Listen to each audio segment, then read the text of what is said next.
So with our applications options taken care of and our project created, and again, this is the project we're going to be working in, the file space that everything's going to be saved in for us, let's go ahead and start a part file. And let's take a look at the user interface and just some of the user interface and navigation tools that we're going to be using within Inventor. Now, first and foremost, as you can see, we've started out this part and it's put us into the sketch because we set that up as an application option. I'm going to go ahead and finish that out. I don't want to have this sketch in this file at this time. I'm going to just come over here to the model browser and delete it. Now, one of the most important things about the user interface within Inventor, and this is paramount to every user to remember, is that all of these toolbars that are located are customizable and they can be turned off. And something that a lot of users do is come up to this X and accidentally turn off the model browser. No need to panic. It's very simple to come back and to actually open that back up. You have to know where to look though. That's the key. And oftentimes when people use it, this is one of those things they call on or they go to the internet to look up. All of the visual and toolbar capabilities are located in the View tab. And that's how Inventor is broken down, by the way. We have all these tabs that have different capabilities within the environments we're in. We're in the part environment, so you can see that we have 3D model. And you'll have to excuse the cam being up front, but it usually starts out 3D model, then sketch, inspect, tools, manage, cam, and each one of these does a different things. But the view tool is where you're going to find the capability to turn on and off all your toolbars. So what I like to do is show users what happens when they get rid of that browser and how to get it back. That's going to be located under the Windows panel in the drop down, and you can see that the browser is unticked. We'll just tick that back on because you're always going to want to have your model browser shown so that you can see your part tree, your views, and of course your origin folder, and then any geometry that we create within our files is going to show up here. And that's how the model browser is laid out and how it works. It works from the top down. Any folders that we create within the part, any dimensions, sketches, or features are going to show up within this part of the model browser within the design tree. Now, of course, we have our main graphics window. We have our graphics triad here down on the bottom left. Directly beneath that, you'll see you have capability to get back to the My Home screen. You also can click back and forth between multiple files. Different ways to view your files in the screen. You can cascade things. Basically, it's up to the user how you want to see things. Personally, I don't really play around with that too much. I like to just navigate the tabs at the bottom. We've already covered kind of some of the things up at the very top of the screen, such as the applications icon, where your applications can be managed, stored, saved, access to all of those things. And another important thing to know is that if you double click on this icon, it's going to close Inventor out.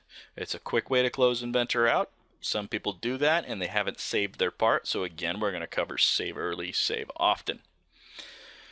Other things you can do up here in the applications dialog area is save the part. You have your undo and your redo. You have your home, which again takes you back to the My Home page.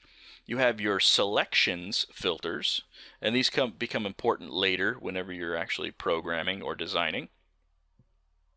You have your display settings for your color and material, and again we'll go over some of this a little bit later, but these can get very detailed. The ones that we will be using most often in Inventor as HSM goes are going to be clear, to be able to clear any colors from other designers or from other CAD softwares, and then to reset with our color palette. Everything, whenever you click on something, forces either a dialog box or a toolbar pop-up to appear. Now it's important that you understand how to navigate the different pop-ups in the dialog boxes, and the theme within Inventor kind of stays the same. You have the ability to apply an option, which keeps the toolbar on, select the option, which will close the toolbar out and OK the option, or exit out of the option with an X. If I right-click my mouse, what you're going to see is a radial right-click option. Every single environment or every single panel that you're in has different options to use for this environment here. And basically what they've done is with this right-click mouse button is they've created this quick way to be able to do certain functions. If I want to measure something, that's going to pull my measure dialog box up. If I want to go ahead and create a new sketch, that's going to pull up a new sketch. And then I can right-click and hit OK to where I wanted to start the sketch. I can go to my home view, I can exit. Whatever is pertinent to what I'm doing right now is going to show up in that right mouse click button. I'm going to hit escape, and that's going to get me out of all of that. Navigating between the tabs is just like most softwares. You just click on the tab to get to the tool and the function that you want to be in. On the right hand side of our main graphics window, what you're going to find are our view capabilities within Inventor. To the top right here, we have a home, which is going to be an isometric view by default. You have a top view, which currently the top view is set correctly, and that's in an XY plane. This view cube allows you to kind of navigate and flip the part back and forth. So if you're lost in a very large file, you have the capability to quickly come over here and rotate and orient your part as you need to. In this case, now I'm facing the bottom of whatever this file would be. Well, I want to be at the very top, and I want to be top rotated correctly.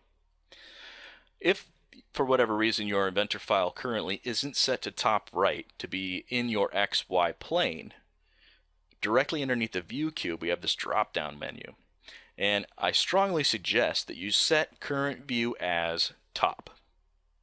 This would set the current view to the top of that file. And now during our programming, this could, due to imported files being in a different location, things of that nature, this gives you the ability to be able to change that top view to be to your program top view XY plane at any point in time.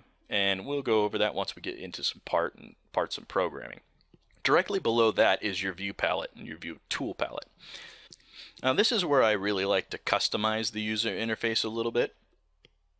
And I'm going to set this a little bit differently. Currently it's set to have this steering wheel control, which what this does is this kind of gives this Autodesk view control here, which I don't necessarily like to use. This is more trouble for me than it's worth.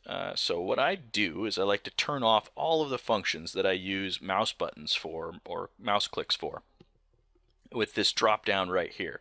And you can see as I activate the drop down, all of my view options are here.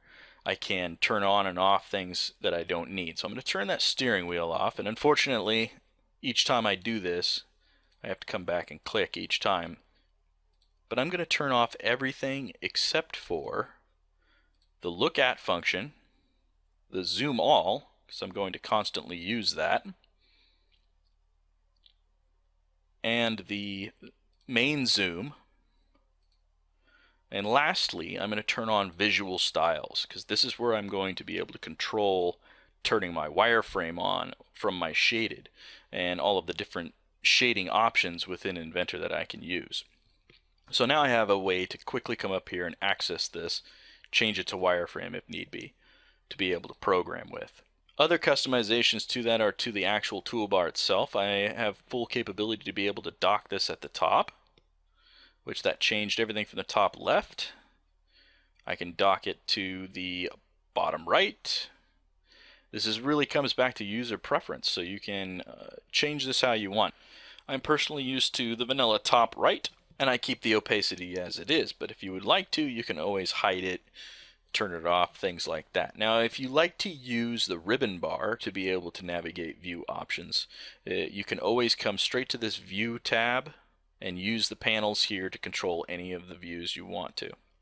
Oftentimes what I like to do is point out this and make sure everyone knows within the view that's how you turn on and off all your different toolbars.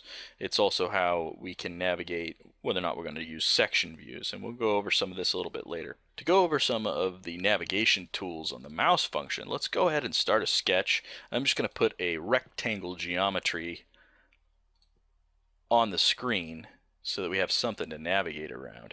I'm not going to constrain anything, I'm just doing this really fast so that we can use some of the dialog boxes. Now what you're going to notice here too in the user interface is this is a dialog box and this is a mini toolbar.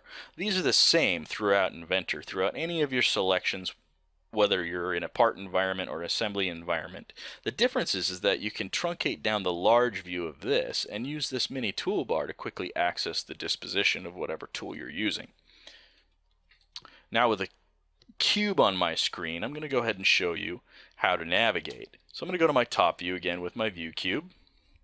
Now I can quickly come over here and hit the zoom and zoom all, and it's going to zoom everything to it. Again, I can navigate whether I want my wireframe, or if I wanted my shaded with edges, or any other shading options that are over here. To rotate your part or orbit your part, I'm going to hold the Shift key and the middle mouse button. And I'm just going to select somewhere on the screen. Anywhere I select on the screen becomes the point of position to be able to orbit the part. The part dynamically orbits around that position. Zooming in and out, I can use the middle scroll to zoom in and out of my part. Or I can come over to the zoom control, the zoom function, select down, select the zoom that I want to do with this down arrow. So I can do a zoom window, select the window, and it'll zoom to that function. I oftentimes use the middle mouse button. It scrolls very fast, zooms in and out quickly so I can get to a position that I need to be at. If I need to be at this very bottom corner, I just point my mouse in that location and just scroll the mouse in and it'll zoom to its furthest extent. I can come in, click zoom all, it's going to automatically go there. Now another trick to zooming is if I'm zoomed in on a part and I want to zoom all, double click the middle mouse button and it will zoom out for me. Now with panning, if I hold the middle mouse button down, that's going to enact the panning operation. And you're going to see I can just pan left and right. So the important thing to understand is that if you want to orbit, hold Shift. If you want to pan, hold the mouse button down and move your mouse. And if you want to zoom, scroll.